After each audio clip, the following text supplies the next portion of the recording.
When considering an electric car for the first time, it's common to ask about plenty of things. How far the car can travel per charge, how much it costs to fuel the car, how fast the car can travel, and how you can refuel it while you're on a road trip. And it's that last question that often causes some significant range anxiety in any prospective EV buyer, with dealerships often knowing little to nothing about electric car charging, and many news outlets and YouTubers, I hate to say, often Tesla-focused ones, perpetuating myths about what is and isn't possible when it comes to long-distance electric vehicle travel.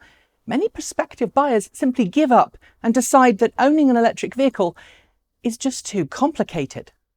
Tesla has had its Supercharger network for a really long time. It's super fast, it's pretty reliable, and it's becoming widespread enough in most parts of the world where Teslas are sold that road tripping is something you don't really have to think about. And while, to be fair to those of you who've told me that Tesla Supercharger availability in parts of the US, Canada, Europe and Australia, the places you happen to live, are sometimes pretty sketchy, Tesla's Supercharger network is still the world's easiest and most ubiquitous charging network to use. Of course, not everyone can afford a Tesla and not everyone wants a Tesla.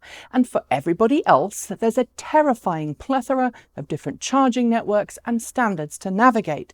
Sometimes those networks play nicely with each other through sharing agreements, and sometimes they don't, requiring any road trip you make to include a not insignificant amount of forethought and planning. Luckily, in recent years, the number of resources to help you figure out which charging stations exist have increased, and there are now a number of extremely useful, extremely reliable sources of information out there. There's the excellent team at A Better Route Planner, not to mention the Open Charge Map, PlugShare, and in Europe, Plugsurfing. And then, of course, there's ChargeWay, run by our good friend Matt Teskey, who, disclaimer here, we've actually worked for in the past, producing a video advert. All of those tools help you to make informed decisions about electric vehicle charging and are frankly invaluable when planning a road trip in a non-Tesla vehicle. And despite the number of YouTubers who maintain it's just not possible to make long-distance trips in the US in a non-Tesla, I and several others on this team have made multiple long-distance trips using non-Tesla rapid charging stations and the aforementioned tools. To date, however, making a long-distance trip requires navigating many different charging networks, and frankly, not all networks are created equally.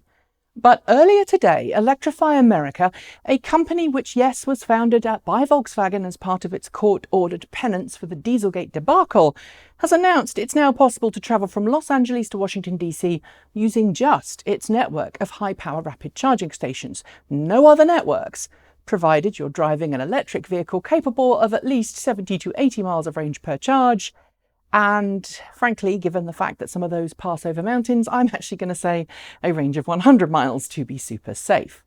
The route, which passes northeast out of California through the bottom of Nevada and through Utah before heading east through Colorado and the Midwest, then heading slightly northeast through Illinois, Indiana, Ohio and Pennsylvania before tucking back towards DC, is really possible to drive. A second route, due to be completed by the end of September, passes through the southwest, crossing through Texas and the deep south before arriving on the east coast in Jacksonville, Florida. Again, that route looks eminently drivable. For electric car owners who don't have a Tesla, or for those who are yet to own an electric car, this is particularly good news, especially as Electrify America charging sites, unlike many competing networks, have multiple high-power charging units at the same location. This means that, with a really big exception I'll come to in a second, even if one is occupied or there's one that's broken, there's usually another charging stall that you can use to fill up. Court mandated or not, the Electrify America ecosystem seems to be a lot more reliable than its early days in terms of charging station activation and payments. Provided you use the Electrify America smartphone app to initiate charging, I'm not going to lie, I'm still hearing horror stories on a weekly basis about faulty credit card readers and malfunctioning touchscreens. When my partner Americate drove from Oregon to Missouri in her Chevrolet Bolt EV for the holidays, her charging experiences on the Electrify America network were generally pretty positive, When Kate Walton-Elliott, Erin and myself made our 2 long work-based road trips earlier this year, one to Las Vegas from Portland, Oregon for CES, and one from Portland, Oregon to Austin, Texas for Fully Charged USA, we also had generally reasonably positive experiences with the Electrify America network, although at that time we also had to rely on a few other charging networks because that particular route wasn't fully covered. At the same time, however, we noted some significant challenges that lay ahead for both Electrify America and other charging networks in general. If your electric car has a CCS charging connector, then Electrify America is now reliable and usable as a long-distance charging network. And to its credit, Electrify America is now a lot faster and responsive when it comes to dealing with network issues. On our trip in February, we encountered 3 repair crews on our road trip. The number of charging stations at each location usually means, unless you're really unlucky, you're going to find a working CCS charging station to fill you up. And you're usually going to be able to activate that using the Electrify America smartphone app. As I said earlier, forget the credit card readers because, frankly, I've never had them work on me. While I'm on the subject of pricing, while Electrify America is still considered to be pretty expensive, its pricing is more bearable if you regularly make trips and don't mind taking out a membership, which is what I do, and you happen to have a car that charges below the 75 kilowatt limit for its lowest power level pricing. If you own a car that's capable of charging above 75 kilowatts, but which regularly doesn't, like the Hyundai Kona EV or Kia e-Niro, it is daylight robbery. But for other CCS compatible cars that can charge at a maximum speed of 75 kilowatts or less, it's reasonably priced. There are some other caveats too. This is all provided, of course, that you're looking to follow the 2 promised cross-country routes or happen to live on either coast, because Electrify America still has some pretty big gaps in many US states. Getting through Nevada from Reno to Las Vegas is pretty much a challenge. There's no Electrify America charging in Wyoming, either of the Dakotas, and only one in Minnesota. Even my home state of Oregon, which is known for being EV friendly, has a significant gap in coverage if you're someone who likes visiting anything east of the I-5 corridor. And if you have a CHAdeMO connector car, well, Electrify America is just another charging network with limited support and limited reliability. It's effectively a Russian roulette because Electrify America installs just one CHAdeMO DC quick charging station at each of its sites.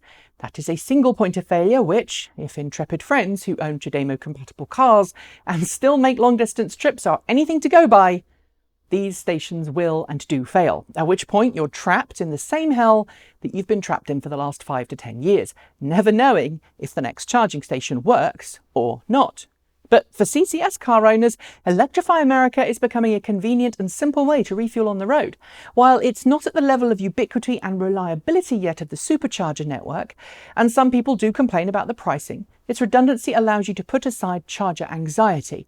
That's the fear that you're going to be stranded not by running out of charge, but by a broken charging station, and allows you to confidently plan road trips. Although today's news about coast-to-coast charging should be celebrated, it does show how far ahead Tesla is in many areas and how far other networks have to go to play catch up. Here's hoping Electrify America can address its failings and continue to push ahead. Being able to travel coast to coast on one single network is a big deal. It was a big deal when Tesla managed it in 2014. And frankly, it's a big deal today for non-Tesla EV owners with this Electrify America news. While some watching this, and likely already commenting to the effect, will complain about us talking about this network by pointing out that it's a network founded out of a court order, alleging that Volkswagen would never have done this out of its own free will, it probably wouldn't, and simultaneously accusing this network of Tesla hating while maintaining that anyone who doesn't own a Tesla is a fool, well, I think it's important to acknowledge one universal truth. Regardless of your opinions on Volkswagen, Electrify America, or non-Tesla automakers, more variety in the plug-in marketplace is a good thing. More choice means more people make the switch. And while yes, I would have loved it had every automaker and Tesla sat around the fire and agreed on a single charger, it's good to see non-Tesla electric cars finally getting love for long-distance trips, because that means more people will buy them. As we've proved multiple times, long-distance trips in a non-Tesla EV are possible. And for those who don't own a Tesla, can't afford one, or don't feel that Tesla lineup fits their needs, this is fantastic news that I hope will encourage more people to dump the pump. And ultimately, I think that's what we're all looking to see, right? That's it for today's video. If you'd like to help us make more videos like this one, please do consider commenting, liking and subscribing. You can support us using one of the links below, which now include Ko-fi, Patreon and Bitcoin. Don't forget too that you can also join in the discussion on Discord with the team. There's a link below. And if you're one of our Patreon supporters, you'll get special access to Patreon level chats on Discord. Thanks to the folks scrolling by on my right. They are our charged up patrons. Thanks to our $50 a month patrons, Jeffrey Strongster, John Lyons and Raging Fellows. And special thanks to our Starman level patrons. That's Marcel Ward, Reggie Watts, JP Fagerback and Sean Udea.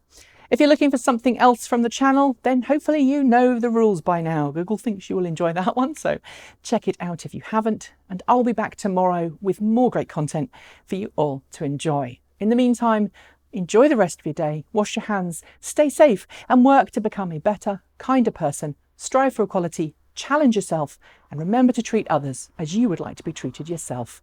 Thanks for joining me. Until next time, keep evolving.